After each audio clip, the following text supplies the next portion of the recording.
how to deposit funds or money on the Wise app. If you'd like to deposit funds or money on the Wise app, it is very simple to do so.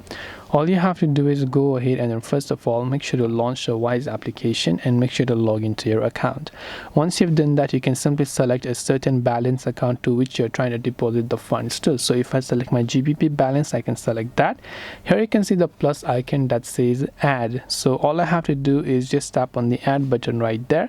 So just enter the amount that you'd like to add right here. So how much you want to deposit to this account. Then you can tap on the continue button. After you tap on continue, obviously you'll have to select your bank account details or whatever payment method that you wish to add from. It could also be your card or whatever else it is, and once done you'll be able to add money to your Wise account. So I hope that this video helped you. If you have got any further questions, feel free to also leave them down in the comment section below. As always, thank you very much for watching till the very end of this tutorial, and see you soon in our next video.